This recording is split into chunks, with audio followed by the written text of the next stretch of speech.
हैं next topic की। तो मेरे पास नेक्स्ट है थ्योरम, ठीक है। किस तरीके से ये थ्योरम हमारी एनसीईआरटी में गिवन है, late p be a prime number and a be a positive integer if p divides a square then p divides a।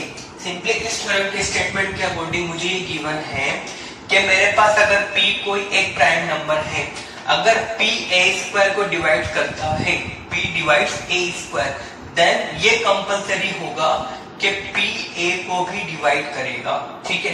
किस तरीके से थोड़ा समझो यहाँ पे कि लेट्स सपोज मेरे पास a कोई एक कंपोजिट नंबर है, लेट्स सपोज a को मैंने बोल दिया थोड़ी देर के लिए 12, ठीक है। अब 12 के अगर हम प्राइम फैक्टर करें तो बनेगा मेरे पास 2 स्क्वायर इंटू 3, ठीक है। ये मेरे पास बनेंगे a के प्राइम फैक्टर। अब अगर मैं यहाँ पे a स्क्वायर निकालूं तो a स्क्वायर सिंपली क्या होगा, जितने भी इसके प्राइम फैक्टर्स बने थे हर एक का क्या हो जाएगा स्क्वायर, यानी कि a स्क्वायर बन जाएगा मेरे पास 2 स्क्वायर का स्क्वायर इंटू क्या हो जाएगा 3 स्क्वायर, ठीक है। तो सिंपली a स्क्वायर मेरे पास जो a के प्राइम फैक्टर्स थे उसमें हर एक प्राइम फैक्टर का क्या होगा मेरे पास स्क्वायर हो गया, तो ये बना मेरे पास a स्क्वायर। अगर मैं बोलूं कि यहाँ से इस a स्क्वायर को अगर मैं बोलूं 3 डिवाइड कर रहा है, तो ठीक है, तो यहाँ पे a स्क्वायर में देखो जो भी मेरे पास प्राइम फैक्टर होगा वो किसकी फॉर्म में होगा, स्क्वायर की फॉर्म में, यानी कि a स्क्वायर निकाला उसमें p1 square, p2 square, p3 square, ऐसे हर प्राइम फैक्टर में क्या होगा मेरे पास स्क्वायर होगा। तो जैसे अगर a स्क्वायर को मैं बोलूं 3 डिवाइड कर रहा है और 3 डिवाइड करेगा भी सही, क्योंकि यहाँ पे 3 इसका क्या है फैक्टर बन रहा है। तो अगर a स्क्वायर को 3 डिवाइड कर रहा है यानी कि जो a स्क्वायर उसमें क्या होगा 3 का स्क्वायर होगा, ठीक है। तो अगर 3 का स्क्वायर होगा तो अगर मैं इसका अंडर रूट ले लूंगा तो 3 का स्क्वायर, तो यहाँ पे क्या बन जाएगा 3, तो यानी कि यहाँ भी एक बार एटलीस्ट एक बार 3 आ रहा है तो a को भी 3 डिवाइड करेगा। तो यही होती है मेरे पास गिवन थ्योरम कि अगर कोई prime factorization p a square को डिवाइड कर रहा है तो ये कंपलसरी होगा कि वो प्राइम नंबर p a को भी डिवाइड करेगा, ठीक है। उसका रीजन मैं दिखा चुका, जैसे 12 लिखा है तो यहाँ पे मेरे पास प्राइम फैक्टर्स बनेंगे। अगर इसका स्क्वायर करूंगा तो हर नंबर का क्या होगा मेरे पास स्क्वायर, 2 स्क्वायर का स्क्वायर, 3 का स्क्वायर। तो अगर a स्क्वायर को कोई एक नंबर डिवाइड कर रहा है तो इसके हर प्राइम फैक्टराइजेशन में हर एक नंबर का क्या है स्क्वायर है। तो अगर इसको डिवाइड कर रहा है तो कंपलसरी वो a को भी डिवाइड करेगा, तो इसका स्क्वायर रूट लोगे तो जो पावर 2 है सिंगल पावर बन जाएगी, ठीक है। तो यही मेरे पास थ्योरम है,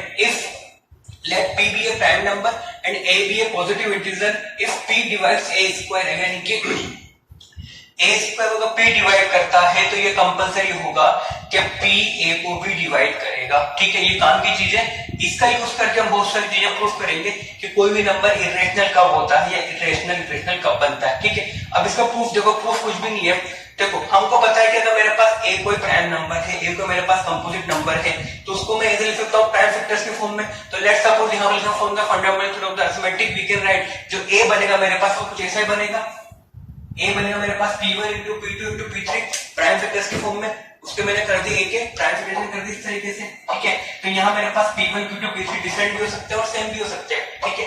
तो यहाँ पे मैंने a निकाला होगा ना p1 p2 p3 p4 up to pn, ये सब क्या मेरे पास प्राइम नंबर्स के प्राइम फैक्टराइजेशन। अगर मैं a स्क्वायर निकालूंगा तो हर फैक्टर का क्या हो जाएगा मेरे पास स्क्वायर, जैसे p1 का square, p2 square, p3 square up to pn square, ठीक है। अब मुझे गिवन है कि p डिवाइड्स a स्क्वायर, यानी कि p a स्क्वायर को p डिवाइड कर रहा है, p डिवाइड्स a स्क्वायर। तो मैं बोल सकता हूं कि अगर p यहाँ पे इसका एक फैक्टर बनेगा a स्क्वायर का, तभी तो उसको डिवाइड करेगा a स्क्वायर को, यानी कि जो मेरे पास p1 p2 p3 है इनमें से कहीं ना कहीं एक बार p जरूर होगा, तभी तो उसको कंप्लीटली डिवाइड कर रहा है। और अगर p होगा तो किस फॉर्म में होगा, वो स्क्वायर की फॉर्म में होगा, क्योंकि यहाँ पे इसके सारे फैक्टर्स किसकी फॉर्म में स्क्वायर की फॉर्म में। Given p divides a square, so from the fundamental जो हमने थ्योरम पढ़ी थी अरिथमेटिक, उससे बोल सकता हूं p is a one prime factor of a square, यानी कि p जो होगा मेरे पास a स्क्वायर का एक प्राइम फैक्टर जरूर होगा। अगर वो a स्क्वायर का एक प्राइम फैक्टर है तो कंपलसरी वो a में भी होगा, क्योंकि जो p a स्क्वायर आया है बेसिकली आया तो a से ना, a के हर फैक्टर को क्या करेगा स्क्वायर करके। तो अगर वो p इस a स्क्वायर में लाई कर रहा है तो कंपलसरी वो a में भी लाई करेगा, ठीक है। तो ये थ्योरम सबको क्लियर होगी। तो p is the one of the prime factor of a square, यानी कि p जो है a स्क्वायर का एक प्राइम फैक्टर है, सो p इज वन ऑफ, यानी कि p1 p2 p3 में से कोई एक नंबर जरूर होगा, और उनमें से एक नंबर होगा तो ये सब क्या है a के फैक्टर, यानी कि p a को भी कंप्लीटली डिवाइड करेगा, ठीक है। तो ये बात जो सिंपली थ्योरम थी, तो सिंपली तुमको बस थ्योरम का स्टेटमेंट याद रखना है, प्रूफ तुमसे ना कोई पूछने वाला है ना कभी कहीं आने वाला है, ठीक है। इस थ्योरम वन का स्टेटमेंट और कैसे होता है थोड़ा प्रैक्टिकली याद रखना है कि p डिवाइड्स a स्क्वायर, यदि a स्क्वायर कोई नंबर प्राइम नंबर होना चाहिए p, ठीक है ना, p should be prime number. अगर a स्क्वायर को कोई नंबर p डिवाइड कर रहा है तो जो p है वो a को भी कंप्लीटली डिवाइड करेगा, ठीक है। अब इसका यूज करके हम क्या करेंगे, बहुत सारे इर्रेशनल नंबर्स प्रूव करेंगे। किस तरीके से वो नेक्स्ट क्वेश्चन में देखते हैं। तो मेरा नेक्स्ट हेडिंग है ये प्रूविंग इर्रेशनलिटी ऑफ नंबर। तो मेरे पास नेक्स्ट हेडिंग है प्रूविंग इर्रेशनलिटी ऑफ नंबर्स के किसी नंबर को मैं इर्रेशनल किस तरीके से प्रूव करता हूं। क्योंकि हमने देखा था कि इर्रेशनल नंबर होते हैं मेरे पास नॉन टर्मिनेटिंग नॉन रिपीटिंग, तो हर बार तो ऐसा है नहीं कि हर बार हम इर्रेशनल नंबर की वैल्यू निकालें, √2 √10 वगैरह हर बार निकालें। कुछ तरीका होना चाहिए ना कि डायरेक्टली हम इर्रेशनल नंबर्स को प्रूव कर सकें, ठीक है। तो नेक्स्ट हेडिंग इज प्रूविंग इर्रेशनलिटी, ठीक है, ऑफ नंबर्स के इर्रेशनल नंबर को हम किस तरीके से प्रूव करते हैं, वो हमारा नेक्स्ट आर्टिकल होगा। हमारा नेक्स्ट हेडिंग है प्रूविंग इर्रेशनलिटी ऑफ नंबर्स के इर्रेशनल नंबर्स को हम किस तरीके से प्रूव कर सकते हैं। तो वो हमको यहाँ पर देखना है कि इर्रेशनल नंबर हम किस तरीके से प्रूव करते हैं। तो सबसे पहले हम बात कर रहे थे कि इर्रेशनल नंबर से कुछ पॉइंट्स देख लेते हैं कि इर्रेशनल नंबर बेसिकली होते क्या हैं। तो जब मैंने स्टार्टिंग में तुम्हें एक नंबर चार्ट बनवाया था उसमें कहा था कि non repeating and non terminating decimals are known as the irrational number, यानी कि ऐसे नंबर जो ना कभी टर्मिनेट होते हो ना कभी रिपीट करते हैं, तो वो नंबर कहलाता है मेरे पास इर्रेशनल नंबर। फॉर एग्जांपल जैसे मैंने लिखा कि पाई जो है मेरे पास एक इर्रेशनल नंबर है, क्योंकि पाई का अगर एक्सपांशन देखें तो 3.1428 आगे बढ़ता जाता है, ना कभी ये नंबर रिपीट होता है ना कभी टर्मिनेट होता है। तो पाई क्या मेरे पास एक इर्रेशनल नंबर है। ऐसे कोई भी स्क्वायर रूट ले लो, कोई भी तो नहीं जिसका हम परफेक्ट स्क्वायर नहीं हो, जैसे √2 ले लिया मैंने, ठीक है, √3 ले लिया, √4 बेसिकली 2 बन जाएगा तो वो मेरे पास एक इर्रेशनल नंबर नहीं है। √5 तो ये सब क्या है मेरे पास इर्रेशनल नंबर है। ऐसे अगर बात कर लो, जैसे लिखा है 1.1037475879, ऐसे चलता जा रहा है, तो ये नंबर ना रिपीटिंग है ना टर्मिनेटिंग है, तो ये भी क्या बनेगा मेरे पास एक इर्रेशनल नंबर, यानी कि all non terminating and non repeating decimals are known as the irrational number. तो ये सबसे पहला पॉइंट था। सेकंड पॉइंट था मेरे पास इर्रेशनल नंबर्स को p/q की फॉर्म में एक्सप्रेस नहीं कर सकता। जैसे मेरे पास कोई भी रेशनल नंबर हो उसको मैं p/q की फॉर्म में एक्सप्रेस कर सकता हूँ, चाहे वो टर्मिनेटिंग हो चाहे वो रिपीटिंग हो, बट इर्रेशनल नंबर्स को मैं कभी भी p/q की फॉर्म में एक्सप्रेस नहीं कर सकता। जैसे कि अगर ये लिखा है ना 1.1034 ये नॉन टर्मिनेटिंग है, इसको मैं p/q की फॉर्म में नहीं ला सकता, ठीक है। p/q की फॉर्म में क्या होना है, बेसिकली p एंड q दोनों क्या होंगे मेरे पास integer and q is not equal to 0। तो सेकंड पॉइंट ये होता है कि इर्रेशनल नंबर्स को अपन p/q की फॉर्म में एक्सप्रेस नहीं कर सकते, ठीक। थर्ड पॉइंट लिखा है मेरे पास कि अगर मेरे पास √2 कोई एक इर्रेशनल नंबर है तो उसका नेगेटिव जो रहेगा ना वो भी क्या होगा मेरे पास एक इर्रेशनल नंबर होगा। फॉर एग्जांपल √2 मेरे पास क्या है इर्रेशनल, तो -√2 भी मेरे पास क्या होगा एक इर्रेशनल नंबर होगा, ठीक है। अगला लिखा है मेरे पास the sum of rational and irrational number is an irrational number, कि मेरे पास अगर 2 एक क्या है मेरे पास रैशनल नंबर है, इसमें अगर मैं √2 ऐड कर दूंगा जो कि क्या है मेरे पास एक इर्रेशनल नंबर, तो ये कंप्लीट नंबर जो बन जाएगा ये क्या बन जाएगा मेरे पास कंप्लीट एक इर्रेशनल नंबर। यानी कि रैशनल प्लस इर्रेशनल नंबर क्या बनता है मेरे पास इर्रेशनल नंबर बनते हैं 2 + √2, तो ये क्या बनेगा मेरे पास एक completely irrational number. Last point है मेरे पास the multiplication of irrational and rational non zero rational is also an irrational, यानी कि मल्टीप्लिकेशन यानी कि अगर लिखा हुआ है 2 क्या मेरे पास रैशनल, इसको मल्टीप्लाई कर दिया मैंने √2 से, तो ये क्या बनेगा मेरे पास रिलेटेड नंबर एक इर्रेशनल नंबर बनेगा। यानी कि नॉन जीरो रैशनल नंबर और एक इर्रेशनल नंबर का मल्टीप्लिकेशन भी क्या होता है मेरे पास एक इर्रेशनल नंबर होता है। तो कुछ इंपोर्टेंट पॉइंट्स हैं जो इर्रेशनल नंबर में बेसिकली आपको याद होने चाहिए। अब बात करते हैं क्वेश्चंस की। तो मेरे पास फर्स्ट क्वेश्चन लिखा हुआ है prove that √2 is an irrational number. तो मुझे प्रूफ करना है कि √2 मेरे पास एक इर्रेशनल नंबर है। अब देखो प्रूफ करने के क्या तरीके हो सकते हैं, या तो मैं इसकी वैल्यू निकाल दूं √2 की स्क्वायर रूट जैसे निकालते हैं लॉन्ग डिवीजन से, ठीक है। तो अगर √2 की वैल्यू निकाल देता हूं तो वो आएगी मेरे पास 1.41 आगे जो भी चलता रहेगा, तो वो क्या रहेगा मेरे पास non repeating and non terminating. तो मैं वहां से बोल सकता हूं कि √2 मेरे पास क्या है एक इर्रेशनल नंबर है। क्यों? क्योंकि आफ्टर डेसिमल ये non repeating and non terminating है। तो एक तरीका तो ये हुआ कि मैं वहां से प्रूफ कर दूं कि √2 मेरे पास क्या है एक इर्रेशनल नंबर है। अब एक तरीका क्या हुआ प्रूफ करने का, हम इसको इस तरीके से प्रूफ कर सकते हैं। अगर बात करूं सॉल्यूशन फर्स्ट क्वेश्चन की, ठीक है, तो इसको भी इससे पुश कर सकते। लेट सपोज मैं इसका उल्टा बोल देता हूं, किस तरीके से मैं बोल देता हूं, let √2 is a rational number, बोल देता हूं थोड़ी देर के लिए कि ये क्या मेरे पास एक रैशनल नंबर है। ठीक है, अगर मैंने इसको रेशनल बोला तो यहाँ पे कुछ मैं रेशनल की प्रॉपर्टीज लगाऊंगा, अगर वो प्रॉपर्टीज ये फॉलो कर पाता है तो यहाँ पे मेरे पास कोई कॉन्ट्रडिक्शन या फिर कुछ उल्टे सीधे रिजल्ट नहीं आते, तो मैं इसको क्या बोल दूंगा, रैशनल। अगर यहाँ पे ये बोलने के बाद इसमें प्रॉपर्टी का कुछ अप्लाई करता हूँ रैशनल नंबर की और रिजल्ट कुछ मेरे पास उल्टे सीधे आते हैं, तो क्या बोल दूंगा, जो मैंने माना वो क्या गलत है, यहाँ पे तो मेरे पास कॉन्ट्रडिक्शन, यानी कि अगर मैंने बोला है रैशनल तो नंबर क्या बन जाएगा, इरेशनल। तो लेट्स सपोज मैंने बोल दिया कि ये क्या मेरे पास एक रैशनल नंबर है, अगर ये मेरे पास रैशनल नंबर है तो इसको मैं p बाय q की फॉर्म में एक्सप्रेस कर सकता हूँ, क्योंकि हर रैशनल नंबर की प्रॉपर्टी होती है कि उसको तुम p बाय q की फॉर्म में एक्सप्रेस करो, तो यहाँ पे इसको लिख देता हूँ a बाय b। ठीक है, जो मैंने a बाय b लिखे है ना, ये इसके सिंपलेस्ट फॉर्म में लिखा हुआ है। सिंपलेस्ट फॉर्म का मतलब हुआ कि इनमें अब कोई भी कॉमन फैक्टर नहीं होगा, तो लिख देता हूं मैं a, b belongs to integer.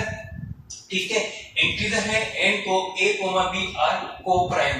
को प्राइम का मतलब सबको पता होगा कि HCF क्या होता है, दोनों नंबर्स का 1। तो यहाँ मेरे पास को प्राइम का मतलब हुआ कि HCF यानी कि इनका जो कॉमन फैक्टर रहेगा HCF a, b is equal to क्या होगा 1, यानी कि इन दोनों में अब कोई भी मेरे पास कॉमन फैक्टर नहीं होगा। ठीक है, ये बात क्लियर है। ठीक है, जैसे सिंप्लीफाई करने का मतलब ये होगा, जैसे मेरे पास लिखा है 20/6, ठीक है, तो इसको सिंप्लीफाई करके मैं 10/3 लिखाऊंगा, तो ये सिंप्लीफाई फॉर्म लिखे। अब यहाँ पे तुम आगे इसको कैंसिल नहीं कर सकते, तो सिंपली ये सिंप्लीफाइड फॉर्म लिखिए, तो इन दोनों का एचसीएफ क्या होगा 1, क्योंकि दोनों मेरे पास अब कोई भी कॉमन फैक्टर नहीं है। अगर कॉमन फैक्टर हो तो उसको मैं क्या करता, कैंसिल कर देता। तो ये बात थोड़ा ध्यान रखना कि यहाँ पे a और b क्या है मेरे पास को प्राइम करने की, दोनों का एचसीएफ क्या होगा 1। चलो यानी कि √2 को लिख दिया मैंने a/b। अगर ये लिखा हुआ दोनों तरफ स्क्वायरिंग कर दूं मैं, ठीक है, तो दोनों तरफ स्क्वायरिंग कर रहा हूं, स्क्वायरिंग बोथ साइड, तो √2 के स्क्वायर क्या बनेगा 2 और ये बन जाएगा मेरे पास a²/b²। ठीक है, अब मैं यहां से अगर b² निकालूं तो b² बनेगा मेरे पास a²/2। ठीक है, तो b² बनेगा मेरे पास a²/2। अब मुझे बोला a और b क्या मेरे पास इंटीजर है, अगर a और b मेरे पास इंटीजर हैं तो a² b² भी क्या बनेगा मेरे पास इंटीजर, यानी कि यहाँ पे b² क्या मेरे पास एक इंटीजर, क्योंकि b क्या मेरे पास एक इंटीजर, तो b² यहाँ पे अगर इंटीजर है तो a²/2 क्या आ रहा है एक इंटीजर, यानी कि a² को 2 से डिवाइड करना मेरे पास अगर इंटीजर आ रहा है तो यहाँ बोल सकता हूँ कि a² 2 से कंप्लीटली डिविजिबल होगा। क्यों, क्योंकि डिवाइड करने में क्या आ रहा है मेरे पास इंटीजर आ रहा है, तो बोल सकता हूँ कि a² 2 से कंप्लीटली डिविजिबल होगा। सो बोल सकता हूँ 2 डिवाइड्स a² सिंपली।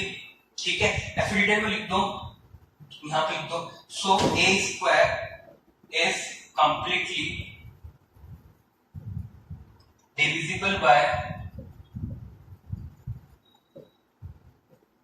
2। ठीक है, तो a² जो होगा a से 2 से कंप्लीटली डिविजिबल होगा, यानी कि अगर a² 2 से कंप्लीटली डिविजिबल होगा तो अभी जस्ट इससे पहले हमने थ्योरम पढ़ी थी, तो बोल सकता हूं सो a is also completely divisible by 2, यानी कि जो a होगा वो भी मेरे से 2 से कंप्लीट डिविजन होगा, यानी कि a क्या होगा 2 का फैक्टर बनेगा। ठीक है, तो a इक्वल लिखता हूं 2c, जो a है वो मेरे पास 2 से कंप्लीट डिविजन होगा, अगर 2 से कंप्लीटली डिविजिबल होगा तो a इक्वल लिख दूंगा मैं 2c, यानी कि अब ये कैसे लिखा मैंने जस्ट इससे पहले थ्योरम पढ़ी थी कि a² को अगर p डिवाइड करता है तो a को भी p डिवाइड करेगा, ऐसे यहाँ पे a² को अगर p 2 डिवाइड करता है तो a को भी 2 डिवाइड करेगा, तो a को 2 डिवाइड करने में लेट्स समझ बोल दिया मैंने, कोई c आता है तो ये लिख देता हूँ c बिलोंग्स टू इंटीजर। ठीक है, तो a इक्वल टू क्या होगा मेरे पास यहाँ से 2c। ठीक है, तो अब यहाँ पे मैं अगर a को पुट कर देता हूँ 2c तो ये बन जाएगा मेरे पास b² तो एज इट इज। ठीक है, तो a² बनेगा मेरे पास 4c² /2, तो यहाँ से 2 2 तो ये होगा मेरे पास 2c², तो यहाँ से अगर मैं c² निकालूं तो c² बनेगा b²/2। ठीक है, तो अब यहाँ पे c क्या मेरे पास इंटीजर है लिखा हुआ है, तो यहाँ से c इंटीजर, तो c² भी क्या होगा मेरे पास एक इंटीजर, तो c² भी मेरे पास क्या है एक इंटीजर है, यानी कि यहाँ से कह सकता हूँ कि b² को 2 कंप्लीटली डिवाइड करेगा।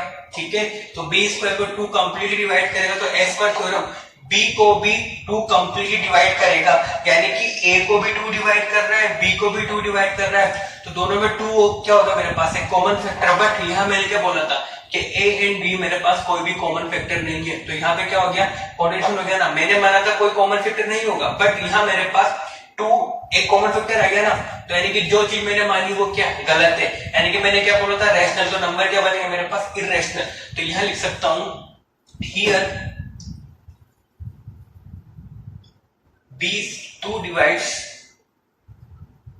the b square is completely divisible by 2। so b square अगर डिविजिबल है 2 से तो b is also completely divisible by 2। तो b मेरे पास क्या होगा 2 से डिविजिबल होगा, तो here 2 is common factor, 2 is common factor between a and b। But मैंने क्या बोला था इसका डेफिनेशन दोनों क्या होना चाहिए कोऑपरेटिव, यानी दोनों में कोई भी कॉमन फैक्टर नहीं आना चाहिए। बट यहाँ मेरे पास क्या हो गया 2 कॉमन फैक्टर हो गया ना, तो यहाँ पे क्या हो गया मेरे पास कॉन्ट्रडिक्शन।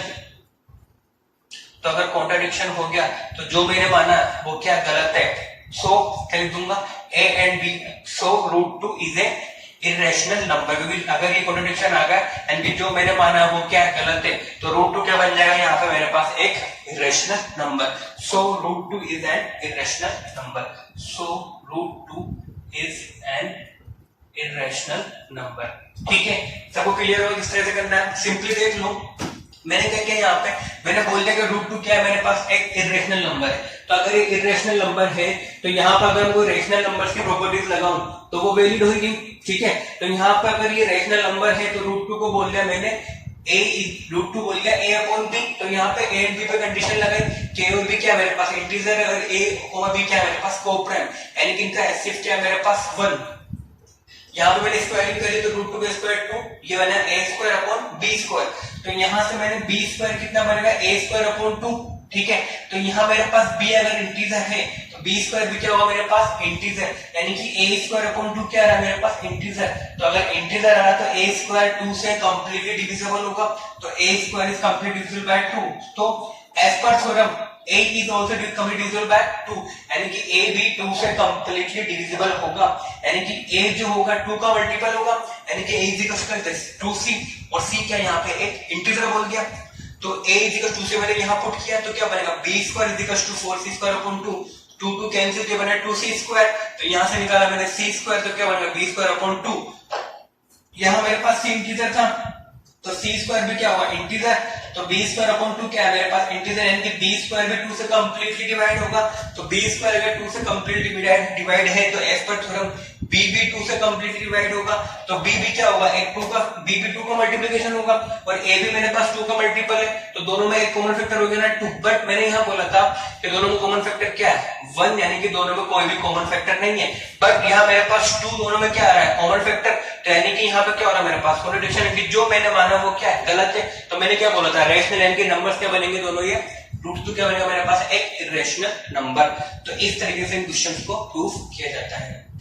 ठीक है, सबको क्लियर हो किस करना है। चलो अब क्वेश्चन सेकंड की बात करते हैं।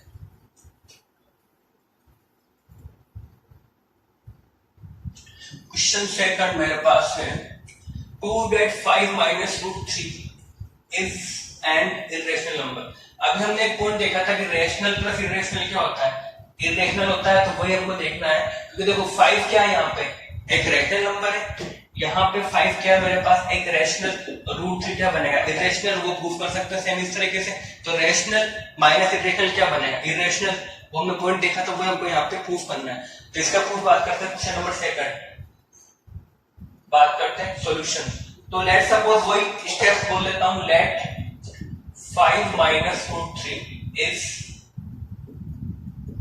a rational number।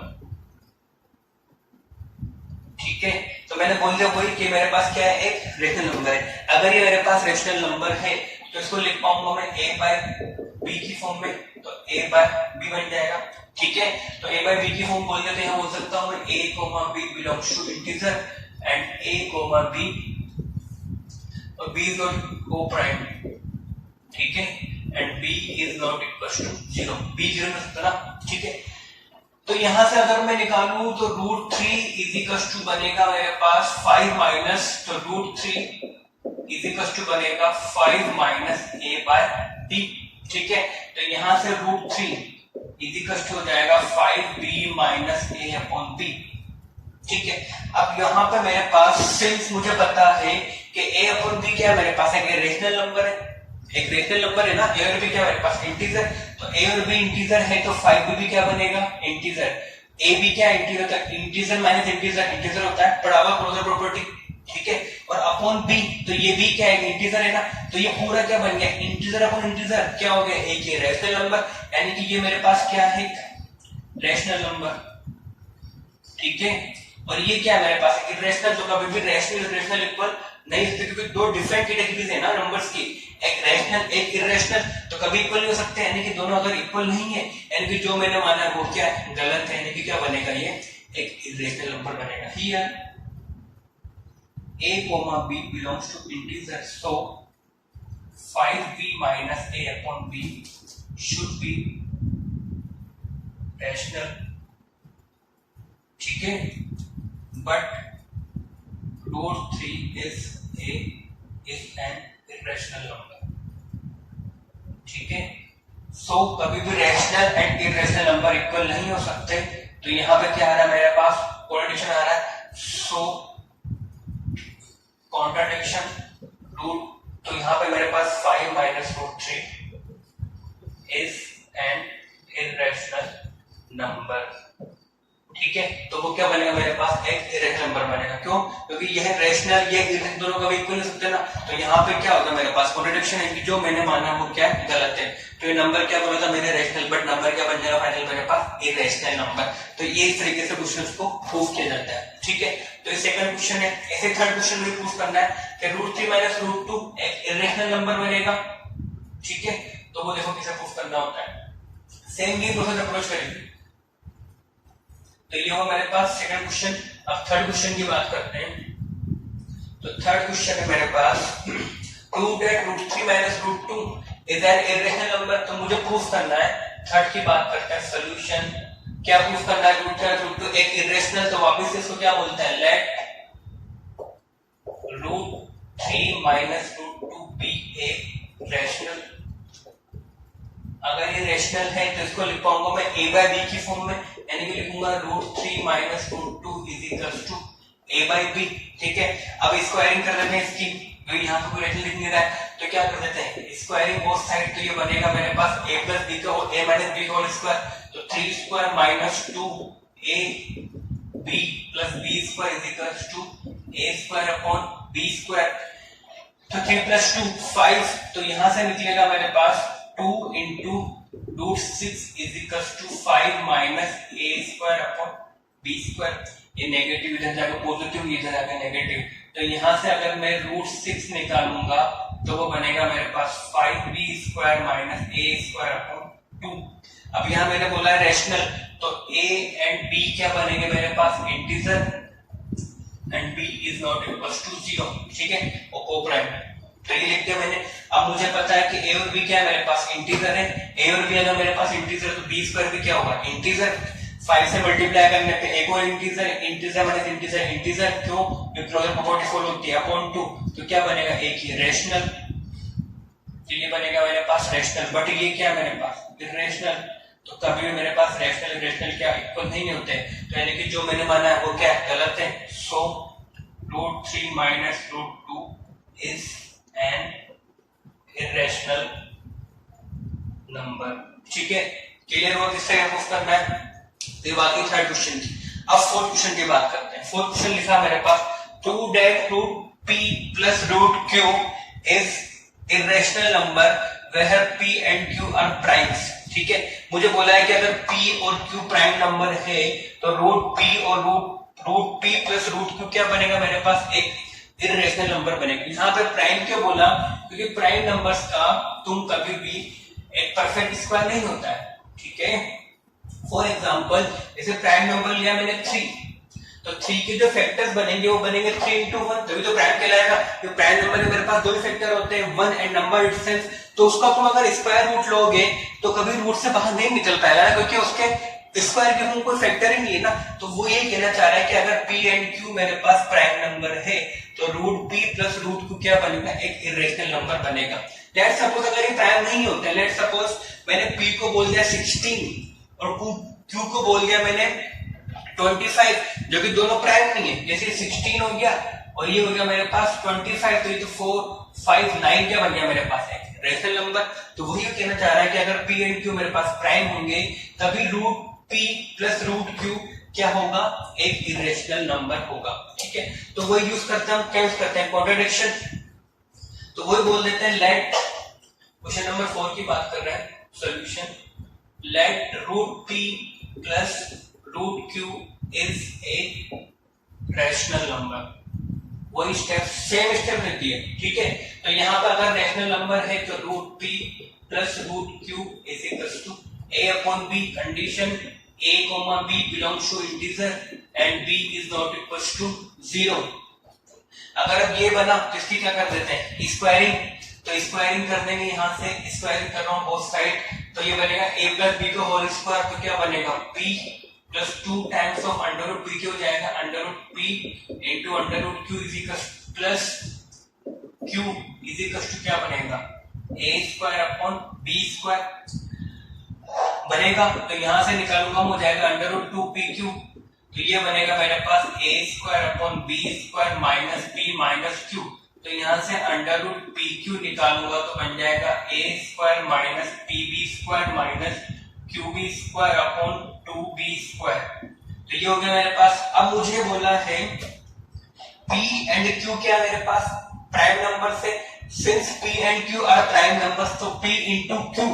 ठीक है, तो p इंटू q करने से हो सकता है एक नया प्राइम नंबर बन जाए, तो उसके मेरे पास वो भी स्क्वायर रूट नहीं निकल पाएगा। तो ये क्या बनेगा मेरे पास, एक इरेशनल नंबर बनेगा। बट ये क्या है मेरे पास, एक रेशनल। ये रेशनल क्यों है, क्योंकि a और b क्या मेरे पास इंटीजर है। ठीक है, a एंड b क्या मेरे पास इंटीजर, एंड p और q क्या मेरे पास प्राइम नंबर, यानी वो बेसिकली है तो इंटीजर ना। तो integer square minus integer into integer का स्क्वायर, तो ये भी इंटीजर माइनस वापस से इंटीजर अपॉन इंटीजर, तो इंटीजर अपॉन इंटीजर क्या हो गया, रैशनल, यानी कि ये नंबर तो मेरे पास rational.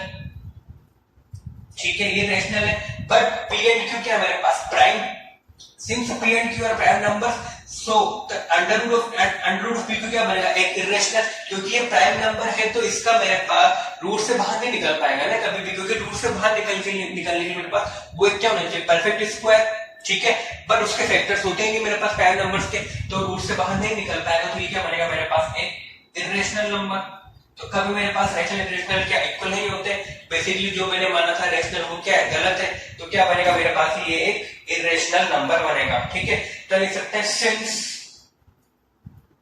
p and q, since p and q are prime numbers, are prime, so pq can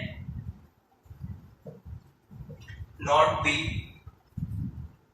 perfect square, so under root pq is an irrational number। ठीक है, तो ये अगर irrational नंबर है तो कभी भी रैशनल एंड इरेशनल इक्वल नहीं होते हैं। सो क्या हो गया यहाँ पे, कॉन्ट्राडिक्शन। तो यहाँ हो गया मेरे पास कॉन्ट्राडिक्शन। अगर कॉन्ट्राडिक्शन होता है तो जो मैंने माना वो क्या गलत है, तो बोल सकता हूँ so under root p plus under root q are irrational number when p and q are prime numbers. ठीक है, हुआ प्रूफ है। तो इस तरीके से क्वेश्चन को प्रूफ करना होता है। तो ये तो बिल्कुल बेसिक क्वेश्चन के किस तरीके से हमको क्वेश्चन को प्रूफ करना होता है। सिंपली हर क्वेश्चन में मैंने एक ही कॉन्सेप्ट लगाया, हर एक को बोल दिया मैंने रैशनल a बाय b की फॉर्म में बोला, किसी में स्क्वायरिंग करी, जैसे यहाँ स्क्वायरिंग करी, यहाँ स्क्वायरिंग करी, मैंने यहाँ स्क्वायरिंग करी, बट यहाँ डायरेक्टली मेरे पास प्रूफ हो गया क्योंकि 5 निकाल लिया मैंने, तो 5 क्या मेरे पास रैशनल, बाकी पार्ट में मेरे पास इरेशनल। ठीक है, तो इस तरीके से ये क्वेश्चन को प्रूफ करना होता है। सबको बात क्लियर है किस तरीके से मुझे क्वेश्चन प्रूफ करना होता है। तो अब इसके बाद तुम लोग एनसीईआरटी 1.1 दे चुका था मैं, 1 1.2 कर सकते हो, ठीक है। एनसीईआरटी 1.2 सबको ट्राई करनी है। सबको क्लियर होगा? अब बाकी अभी और क्वेश्चन देखते हैं, इसके बाद एक दो अच्छे क्वेश्चन को देखते हैं उनको किस तरीके से करना होता है, ठीक है। तो एक दो क्वेश्चन की और बात करते हैं नेक्स्ट। ये जो स्टेटमेंट क्वेश्चन तुमने यहां तक कर दिया, उसके बाद ये स्टेटमेंट लिखना अच्छा रहता है। अगर ये स्टेटमेंट नहीं लिखोगे तो क्वेश्चन तुम्हारा इनकम्प्लीट माना जाएगा, क्योंकि यही तो पूरे स्टेटमेंट जो पूरे क्वेश्चन पे बेस्ड है। जो स्टेटमेंट हमने लिखा है वो इस क्वेश्चन का जो पूरी समरी है। तो ये लिखना मत, डायरेक्टली मत लिख देना ये रैशनल ये इरेशनल, डिफाइन करना ये रैशनल कैसे बना। जब एग्जाम में अगर क्वेश्चन आता है तो डिफाइन करना है रैशनल कैसे बना, क्यों ए और बी इंटीजर है, पी और क्यू मेरे पास प्राइम नंबर्स है, तो इंटीजर अपन इंटीजर क्या बनेगा, रैशनल। ये स्टेटमेंट लिखना पड़ेगा तभी ये पूरा प्रूफ हो पाएगा कंप्लीटली सही तरीके से, ठीक है। ऐसा नहीं तुम डायरेक्टली लिख दो कि ये रैशनल नंबर है ये इरेशनल है, उसका रीजन लिखो प्रॉपर तरीके से कि रैशनल इरेशनल क्यों है, तो वो कंप्लीट क्वेश्चन कहलाएगा। कुछ क्वेश्चंस कहते हैं कि इरेशनल नंबर वगैरह किस तरह से प्रूफ किए जाते हैं, क्या कॉन्सेप्ट लगाया जाता है इरेशनल नंबर प्रूफ करने के लिए। उससे अब आगे बात करते हैं हम कुछ स्पेशल नोट्स है जिसमें तुमको बेसिकली दिक्कत होती है कि इवन ओड वगैरह कब बनता है। तो मैं यहाँ पे लिख देता हूँ एज अ पॉइंट कि देखो अगर इवन प्लस इवन मुझे गिवन है, ठीक है, इवन प्लस इवन अगर जो होता है तो वो होता है मेरे पास इवन। किस तरीके से, लेट्स सपोज मेरे पास एक इवन नंबर है 2, ठीक है, एंड नेक्स्ट इवन नंबर लिया मैंने 6, तो ऐड करने पे क्या आएगा मेरे पास 8, यानी कि इवन प्लस इवन करोगे तो क्या आएगा इवन। अगर इसको प्रूफ करना है सिंपली मुझे पता है इवन नंबर क्या होता है 2k की फॉर्म में, एंड दूसरा इवन नंबर बोल देता हूं मैं 2k की फॉर्म में, तो यहां से 2 कॉमन लेके क्या बनेगा k प्लस q, तो 2 का मल्टीपल है, तो यानी कि इवन प्लस इवन क्या होगा, एक नया इवन नंबर बनेगा, ठीक है। ऐसे बाकी रिजल्ट हम प्रूव कर सकते हैं। अगला लिखा हुआ है इवन प्लस ओड, वो क्या बनेगा मेरे पास ओड नंबर। कैसे, इवन नंबर ले लो 2, ओड नंबर ले लो 3, ऐड करने पे क्या आएगा मेरे पास 5। सिंपली प्रूफ करने के लिए इवन बोल दो 2k और ओड बोल दो 2k प्लस 1, तो सिंपली प्लस 1 बचेगा ऐड करने में, बाकी 2 कॉमन हो जाएगा तो वो क्या बन जाएगा मेरे पास एक ओड नंबर बन जाएगा। ओड प्लस ओड क्या बनेगा इवन। जैसे मेरे पास 3 एक ओड नंबर है, 5 एक ओड नंबर है, तो ऐड करने पे क्या आएगा 8, जो कि क्या मेरे पास एक इवन नंबर है, यानी कि ओड प्लस ओड क्या बनता है मेरे पास एक इवन नंबर।